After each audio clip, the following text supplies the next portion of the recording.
when you do a video and you are like looking at yourself, you just get to see how old you are, basically. Oh man. Well, I don't like this angle. There's cute kitty number one. Say hi, Maui. She's loafing. There's cute kitty number two. Say hi, Puff. I'm setting up the tripod. Watch her face. She's like, what is this? Get it away, Mom. I'm changing locations because my bedroom was like too embarrassing. I don't want to sit there and show what a disaster it is. So where am I going to go?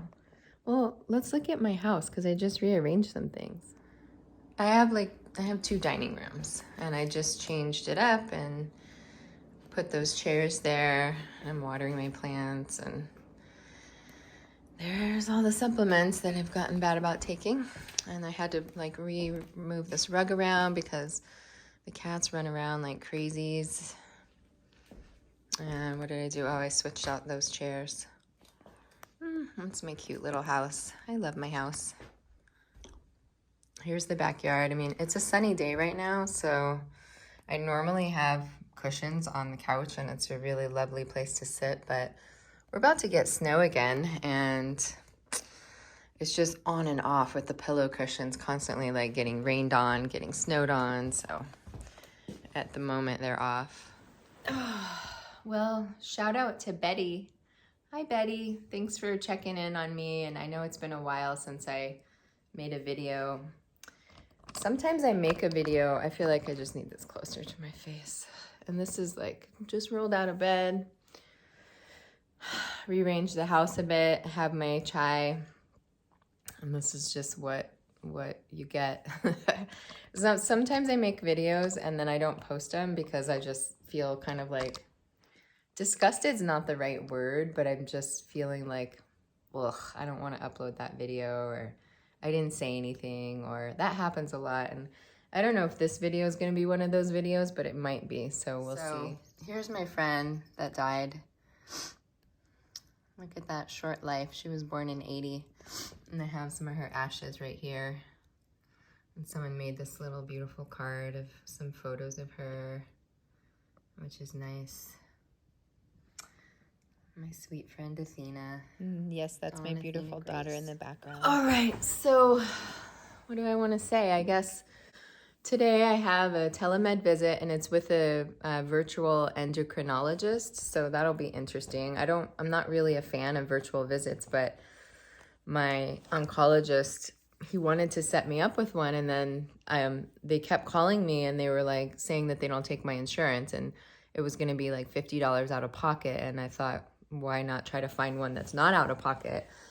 So I did some research and I found some. I took to the office, I took like 5 different doctors and asked for a referral, and suddenly I have a telehealth visit with not one of the doctors that I came across. So, it just occurs to me, I hope I don't get a bill for it then.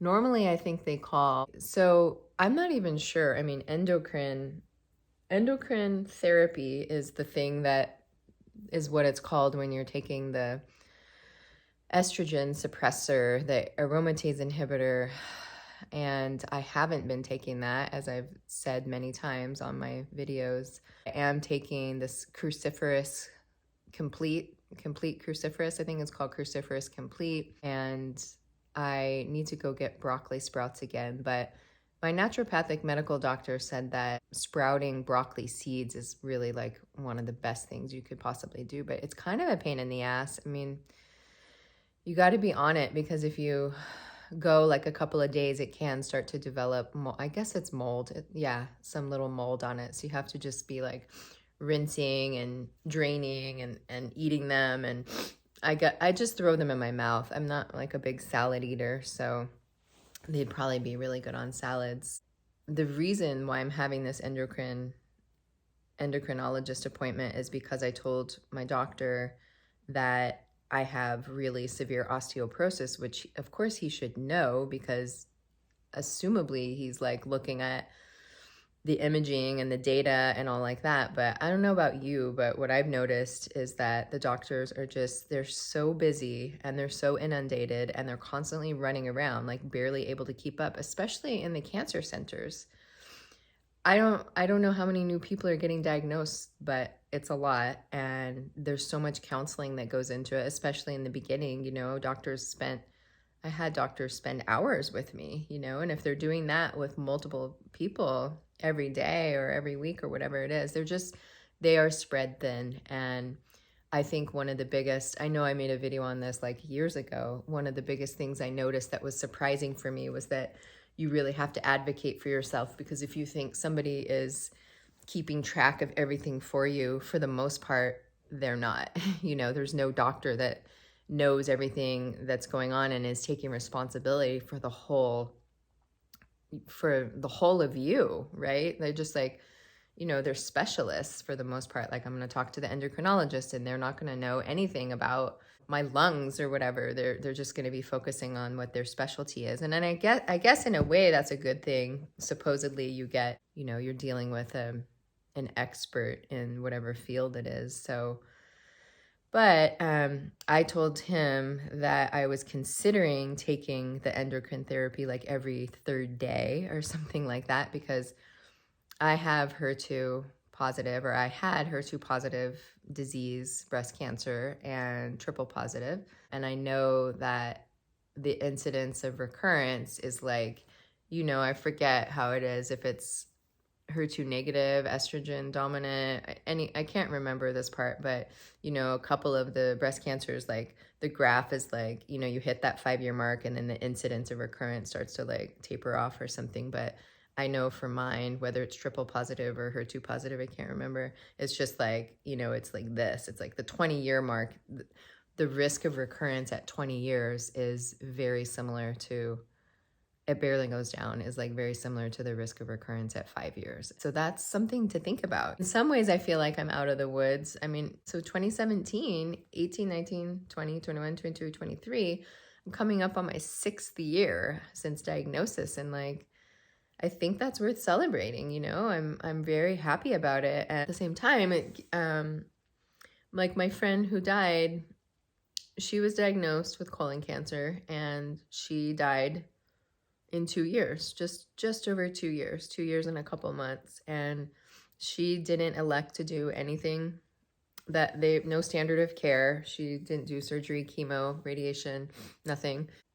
In a way, it's tragic. It's terrible. She had kids. She was young, but she didn't have to undergo any of these sort of like long-term side effects. And I'm not saying that that's better. I'm just saying that it's different, because my life is so different than it was 6 years ago. I mean, it is night and day different. And there are times when I question, was it worth it? I mean, is it always worth it just to choose being alive? I don't know. I think when people are a lot older, I've read this anyway, people are older and they may or may not elect to do chemotherapy. At some point, they think like quality of life is more important than what the side effects would be from chemo and radiation and healing from surgery. So I think when you're younger than that, they just expect that you're going to do whatever the standard of care is. And I just wonder, I mean, if I didn't have the complications that I did, if I didn't have that initial hematoma at the time of double mastectomy, when they placed the tissue expanders, and then I had to go in for emergency surgery, and then that happened again. It's just like, I think if I would have just gotten through breast cancer and that would have been it, I would be doing a lot better. I mean, I don't think, I know. How could I not be? Because I had I was rushed to the emergency, or I rushed myself to the emergency room multiple times, and now I have this platelet issue and my body is not recovering. And like I say, getting my ovaries out, I'm still suffering about that. She's just my talk therapist because I need somebody to talk to. I don't have a partner. Multiple of my best friends have moved out of the area over the last like 12 years that I've lived, more than that, like 15 years that I've lived where I do. I grew up in the San Francisco Bay Area and I moved up here to the Sierra Foothills, which is about 2.5 hours away. And I moved up here when I was pregnant. I just got married, was pregnant, and started working remotely. I worked for Wells Fargo at the time, and I was a corporate chick, you know, and I moved up to the like this rural Sierra foothills, and it's beautiful here, but it was very different for me in terms of like jobs and career and stuff like that. And then I was like raising a small kid, and I had whatever group of friends I had and women that were close to me. And over these last 15 years, like all of them, except for one or two, have moved away. So, anyway, all that to say that for me, it's been so important to have somebody. I think people use their spouse a lot as this person, right? Like their sounding board or the person that you tell everything to. And I just don't have that person. Like the people in my life know bits and bobs, whatever that is. People know a little bit here, a little bit there. A couple people know. I mean, my partner who was with me at the time of diagnosis and who was just a rock for me for sure for a year. He knows the most because he was with me for a lot of those trips. And in fact, recently he went through some sort of like internal journey that he went on, and he came back and reflected with me that he felt so much compassion and sympathy for everything I went through. And I really went on a tangent there, but I was trying to say that getting my ovaries out and the endocrinologist and just I wish I would have known. I wish I would have known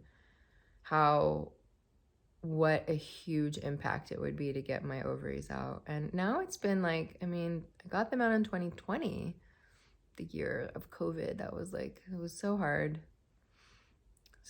to go through. That was such a hard year for me. Oh my God. And now what? I mean, it's been 2 years, and I guess am I used to it? I mean, I don't know. I stopped putting the testosterone cream on. Really, I just wanted to save the money, and I wanted to see if it was making that big of an impact, had that great of an effect. And I don't know. Now I'm kind of used to not using it. So meeting with the endocrinologist, I don't even feel like I have to tighten this up, like I have the option to take the aromatase inhibitor, because if one of the main side effects of doing that is osteoporosis, and I've got osteoporosis like to an extreme severe level, how could I do that to myself? How could I feel like I'm constantly having to make a choice between one shitty decision and another shitty decision. It's like, what do I choose? Keep the cancer at bay and make the osteoporosis worse, or break a bone and not get cancer. And it's just like, it's so difficult. So on a good day, which is most of the time, I'd say, well, I don't know. I just realized that I can only do so much. There's only so much I can do. I can't stress about what I'm not capable of doing, or I can't stress about choices that were made in the past. I mean, I was in the hospital bleeding, severely bleeding, and they wanted to put an end to the bleeding and said, let's take your ovaries out. And I didn't even think about it. I didn't even have time to think about it. It was just like what was proposed. And man, I wish there was somebody by my side at that moment, although it was COVID. So even if I had somebody by my side, they wouldn't have been allowed in the room with me. I mean, that was the throes of the intense part of COVID, that was like, that was summer of 2020 and late spring. It was just right when it was happening. So it was terrible. Everybody was freaking out at hospitals, right? And so I didn't even have time to think about it. And I know I'm not the only person that's ever gotten their ovaries out and has to deal with surgical menopause. And I guess life could be worse, like looking at the world, there's people going through a lot of incredibly hard stuff. And sometimes I think like, God, I live in a beautiful house. I have decent health. I'm able to go to a yoga class and make it through the whole class, like hot yoga. Hot yoga's hard. It's tough, and so I have a lot to be grateful for. But when I think about my friend and her choice to not undergo any of that really hardcore stuff, and she died in 2 years, like that could have been the path that I took if I wanted to try alternative stuff and like pray for a miracle, which happens to what, 1%, 0.5% of people get that miracle response to all the natural stuff, you know? I mean, there's thousands of women and people, and women and men, but I'm thinking of women now in those online groups on Facebook that are trying to do natural healing and integrative healing, and some of them do well, you know. There's a famous person on YouTube, I don't know, I don't want to say names, and somebody who's constantly marketing their program and talking about how they beat cancer, and you know, they're miracle stories and they're fantastic, but like honestly, how many people are that fortunate and that lucky, you know? In a way, it's just like, well, good for you, but what about everybody else, you know? I feel protective of people who can't make those decisions, you know, because financially they can't afford to, or I guess that's what it boils down to. I was going to say that their lives just don't support that kind of choice, you know? Maybe they have a whole bunch of kids they need to take care of and they need to work, and or they're single parents, or whatever the case is, or they try all this shit and it doesn't work for them, you know? How totally like kicked in the gut would you feel if you went through all of that stuff and it didn't work for you? I mean, I did, but I don't know, did I feel kicked in the gut? I tried all the natural stuff, and then like we looked at the tumor, and the tumor wasn't getting smaller, you know, and it was like 6 months in, $20,000-$30,000 later, the tumor hadn't shrunk. Like, okay, I better switch gears. So that's what I did, and now I'm left with like the life I have. I'm left with the choices that I made, and it could be worse, that's for sure. I'm so happy that I have this immunoglobulin that helps with my blood, with the platelets. It's like it slows the destruction of platelets, which is great. You know, it's not a fix. I won't like go into remission due to the immunoglobulin or anything like that. I have to do it every week, and it's what keeps me going and it keeps my platelets up. But I still get weird things, like I've got that bruise right there. That's where they did the blood draw last week. I guess that's not that bad, but the older I get, the more I realize that I'll be 49. Yeah, I'll be 49 this year, and most people are dealing with something. Most people. Like now I get, when I was 40, oh my God, when I was 40, I felt like I was, I don't know, just 20 or something. I was fit, I was vital, I was healthy, I was strong, I was just all of it, you know? I felt like the peak. And I just remember thinking, like, how is 40 over the hill? That makes no sense, you know? How could you be over the hill at 40? I'm just getting started, you know? And then I got diagnosed with cancer at 43. I mean, even 41, 42, 43, I was diagnosed in October, and that whole entire year leading up to the cancer diagnosis in October, I still felt the same way, you know? I was like on top of the world in so many ways. And then it was like, oh, okay, well, they said I was young at 43. I mean, obviously there's plenty of younger people, but I felt young, and now I just feel ancient, you know? I feel ancient. And I also like have to deal with like not having breasts anymore. And I don't know if I uploaded a video and talked about this or not, because like I said, I record videos sometimes and I don't upload them for different reasons. But, you know, I feel like I want to have a boyfriend again, and it is dismal out there. It is dismal out there. Oh my God. Number one, I'm not like willing to just settle for anybody or anything. So there's that. But I don't have this like laundry list of 100, you know, items or traits boxes that need to get checked. Like right away, I just say I don't have breasts, you know, because I don't want to waste my time like meeting somebody who's like, you don't have breasts or whatever it is. And so I just am, you know, honest right out of the gate, but it results in like crickets, you know. I've tried online dating. Like right now I've deleted the apps because it's just like, it feels like the biggest waste of time. And I'm just convinced that, meeting somebody in person is really, will bode way better for me. But it's something, it's something like, it'd be one thing if I were flat and I didn't have this giant gut that I have now because I got my stupid ovaries out, I never had a gut. I never was just like this Buddha belly, and it's so much more pronounced because I'm flat, and it's not even just flat, it's like it's concave in places. So it's hard, and then I've gained 10 pounds. Well, when I got sick in over Thanksgiving, I lost 10 pounds, and I was like, okay, well, this is what it would be like if I lost 10 pounds. And I mean, I noticed it, and I was like, oh, okay, my body looks however it looks, but and the gut did go away. But then I started getting worried about about being like too thin and my bones breaking. Oh man, it's just funny to like listen to the neuroses of my mind and my experience. I'm talking, and I'm also just like listening to what I'm saying and finding it amusing.